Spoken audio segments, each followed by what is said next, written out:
Welcome back to the Ed Morrissey Show. It is my honor to introduce an exceptional artist, but also just an exceptional American, John Ondrasik, Five for Fighting's lead singer. He's just dropped a new new music video, "Blood on My Hands." And John, first off, I know that we've covered this in the past, John. You had a video release. It was really your solo performance of "Blood on My Hands," which was very powerful, very compelling. This is something different. This is a statement here. Yeah, I thought we never really made a music video per se. We put out the lyric video, and as you said, people would stream some live performances. But after experiencing kind of the feedback, especially from our veterans, and frankly, Ed, the fact that there was very little commentary from musicians, artists, actors, I wanted to kind of document at least one singer-songwriter's view of what happened, not just with the performance, in front of the White House, but really try to create a piece that kind of spoke to how we got to where we were, where the song kind of fit in.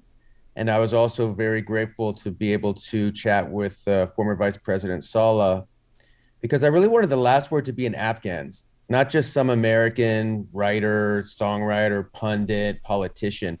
I really thought the last word should be in Afghans' words. And he was very moving. The two excerpts I used for the video, I think were appropriate and state how a lot of folks feel around the world, including here. And I hope that at some point I can share the full interview. I spoke to him for 20 minutes, and it was very powerful and very sad. But I felt it needed to be said, so I put it out. Well, and I think that those last words are very powerful. They're very powerful, and of course, when this goes up, it's going to go up with the video. And if you're watching this, you've already seen the video. If you're watching this interview, at least I hope you have. And if not, it's right above you. And you can also go to fiveforfighting.com, which I have in the background there, and you can see right now it says "Got Blood on My Hands." That's the link to YouTube. Now, what's interesting about this, you're very upfront about this, is that this very first thing that this video says is this is going to contain some disturbing images. So much so that YouTube isn't really allowing people to embed this. So thank you for putting it on Twitter, which at least does allow the embed. But you can always go to YouTube to watch this. But fiveforfighting.com, of course, is the first place that people should go. Yeah, and I agree with them. It's I'm glad they put the over 18 warning. It's not fun to look at. It wasn't fun to make. Spending two months, I'm on a lot of these signal change with the evac orbs, and every day we see atrocities, and sometimes you just kind of get numb to them. But I think we had to be honest with what happened and what we did. I wasn't gratuitous. I didn't show faces. It wasn't a mission of mine to embarrass people. I took no kind of clips of the president looking in his watch or falling down the stairs. It wasn't about that. Yep. It was really about, here's what happened. And that's why I used news clips, not my words, not any, here's what happened. And then I took select clips from the principals, Milley, Austin, Blinken, to kind of illustrate, frankly, what's the right word? Their failure. Yep. And the lack of accountability for it. So I was very careful to do that, to not be gratuitous, but also show the world and show, the folks that maybe have not focused on Afghanistan, the actual costs, the human costs that is happening as we speak, that is not getting better anytime soon. So we did the best we could to be fair, to be diligent, but also speak truth, at least one singer-songwriter's truth.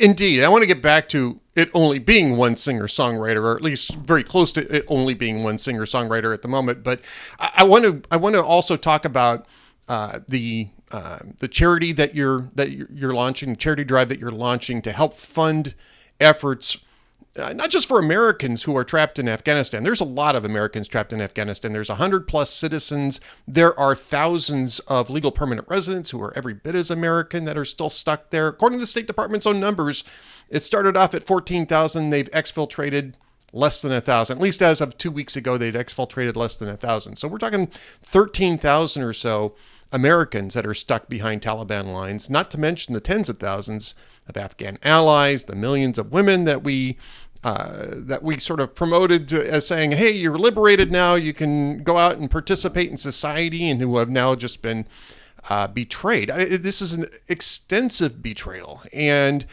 I know that you're very involved with helping, or at least you're very involved with exfiltration efforts for folks, also with setting up these charitable efforts for Afghans that are stuck there as well. So tell us a little bit about the exfiltration efforts, as much as you can, and what the frustrations are that you're seeing there for both Americans and Afghans. Yeah, I mean, another reason I wanted to put this video out is because being embedded with Project Exodus Relief and Pineapple and Argo, and just seeing daily the weight that is on these people. They're heroes, right? They're amazing. They're showing us the best of us. But it's been 4 months and they can't get planes out. And, they're running out of money. So I was hoping not only would this video kind of put a little light back on Afghanistan, but also just let them know, and our Afghan veterans know, that no, it's 2022, but we have not forgot you. This mission continues louder than ever.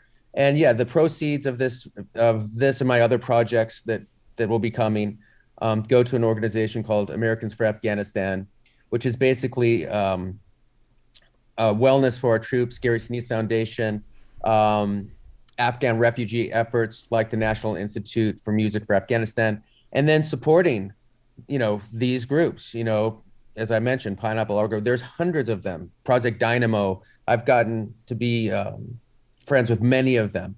And so hopefully this and other efforts can continue to raise funds. Ed, it costs $10,000 to $15,000 to get one person out. Yeah. And we're seeing some signs that they may be opening up, and Congress is actually, to their credit, doing some bipartisan work to put some policy together to push for that, to push the State Department to get on the ball. So there is some hope there. But yeah, there's so many needy folks out there. But the least we can do is support these evac heroes who are just doing incredible work. And as you said, it's almost overwhelming to think about. If you just kind of think about 200,000 soldiers, Afghan brothers and sisters we left behind. The women's rights movement. Why every supposed women's rights advocate is not standing on a soapbox now screaming about it, I don't know. Well, I do know, but it's a disgrace. But there's a lot of folks who get it, and a lot of folks on both sides. I think we talked about before. Every single woman senator signed a letter to President Biden saying, "Hey, you got to focus on the women's rights decimation in Afghanistan." So, hopefully as we move forward with this thing, it's going to be a marathon. There'll be more and more bipartisan efforts. But this video was not. It was basically, here's what happened, and take it, or hopefully don't leave it. John, how disappointing. First up, before I even get to that, tell us the URL for where people can go to contribute. I want to make sure that we promote that in this interview. It'll be in the show post as well. Yeah. Well, you can always go to the individual websites of these orgs, but my little foundation is called What Kind of World Do You Want? You can go to www.whatkindofworlddoyouwant.com, all one word, and that will go to the California Community Foundation, 501c3. I never see the money. It goes straight there, and then all I do is distribute it, and I'll be distributing it to the folks we talked about. So they're a great organization. They're doing a lot of work on their own with Afghanistan.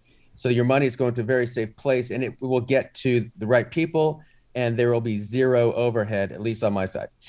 And I've already been there. Whatkindofworlddoyouwant.com is the URL. I'll have that in the show post too. So if you're watching this on hot air, you'll see it in the post itself. There'll be a link there. You can go over there. Again, great idea, and John's going to do a great job with that, I know. How disappointing is it though? that you are one of the very few voices in the arts, at least, and really in the media in general, national media in general, to be speaking out about this. I mean, there's no coverage of this. The heroes that you're talking about will get mentioned on very rare occasions. I believe that there was I think that there was a Politico story a couple of months ago. National Review has actually been really good at this, and Ryan Mill had a great article on this. And just, kudos to Ryan for doing such a great job on this. I don't want to leave him out. He's one of the great exceptions to this, and National Review too. But hardly anybody else is talking about this. We got Americans behind Taliban lines, and nobody wants to talk about this. Why, and how frustrating is that for you? Yeah, it's one of the great depressing realities of this whole debacle. It's not just our military failure, the political operation. The media was good early, I thought. I thought they were good. But as soon as our last soldier left, it seems like they got the memo from the White House that, well, this is over now. Now, as you said, there are some folks doing great work. Wall Street Journal had a great piece out a couple of weeks ago about the 60,000 interpreters. Even folks like the Washington Post will do some articles on these folks. I did actually, I sent a little tweet the other day asking, where are all the artists and musicians? And somebody sent me an article from the UK where there were a bunch of actors, Cumberbatch, some iconic, who basically sent out a letter saying, hey, our fellow artists are being not only losing their careers or unable to practice their craft, are being hunted. So there are some. I think part of it, Ed, is a lot of the folks are not even aware of what's happening. Yeah. Because let's be honest, most of the artistic community watch certain channels that really don't even talk about Afghanistan. So I have a feeling many of them are just not aware. And if they were made aware, that maybe they would stand up and lend their voice. And it matters. People say, well, why does it matter? It's the Taliban. Well, I'll tell you why it matters. When we had the children's orchestra, there were still half of them trapped in Afghanistan. We got half in Portugal. There was a lot of press on those kids. And you know what? The Taliban does not want bad press. They don't want, they want their $10 billion. They're committing atrocities every day, but they are a little bit savvy about press. So when all those articles about those kids going, hey, you better not touch those kids, we want to get them out, we got them out. And part of that was because there was a focus. And one of my mentions in my tweet today about this video is, what about the lesbian, gay community? They are being hunted. I was just talking to a guy running evacs the other day who has many lesbian and gay folks on his list. Some have been killed. Some they've gotten out. Some are in safe houses. So where is the advocates for them in this, progressive world? So I think part of it is let people know what's happening, and I'm doing that, and I'm giving people the benefit of the doubt. But also, as we know, part of it too is just pure tribalism. That if it was a Republican president, they would be screaming from the mountaintops. There'd be a counter on CNN and that world. But we just can't use that as an excuse. We have to power through that and find allies. And there are, as I said, on the Hill, we're seeing that from Democrats and Republicans. But yeah, the fact there's been no, shout out from the music industry or the music periodicals and the Rolling Stones of the world, for the most part, is really a disgrace. And there should be a Sun City. There should be a Live Aid. There should be tons of songs of mine like that. And there's not. And I think that speaks to our culture. And it speaks to the shallowness of our artistic community. And it makes me sad. Yeah, I mean, we talked about this. We talked about this when you first released Blood on My Hands. And this follows a great tradition of protest music, of defending the weak and innocent through the arts. It's a great tradition. It used to be a celebrated tradition. I mean, I can't tell you how many movies I sat through about the 1960s, and I mean, the Big Chill was only one of those. It was a very good movie, but I mean, what did they say? Oh, well, it was so great back then because, we were doing all these things, and we got to go back to doing these things. Here you've got the perfect opportunity to do it. It's not even really, it shouldn't really even be a partisan issue. Shouldn't be. And yet nobody seems to want to take this up. I find that at least disappointing, and I'm certain that you do as well. No, as I said, it just adds to the shame. Not only did our nation do this, for the most part, our media has ignored it or shunned it.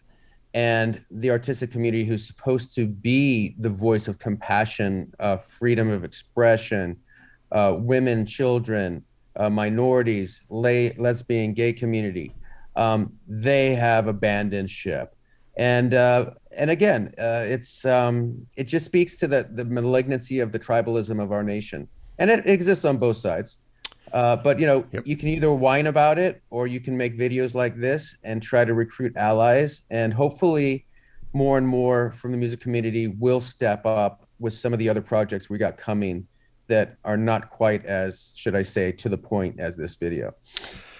Indeed. And John, I want to thank you again for taking the time out here on the release day. I know that you're a busy guy. You've just come back from being on tour for one thing. I'm sure you're trying to recharge the batteries here to some extent. Hopefully I know that we're going to try to get together with Dwayne Patterson and the Universe this week to talk more about this. And, we'll just keep an eye out for what's going on later on, and hopefully we get a chance to have you back soon and talk more about this as well as some other more pleasant things.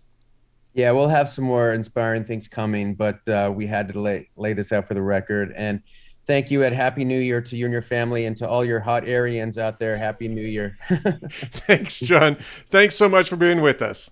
All right, buddy.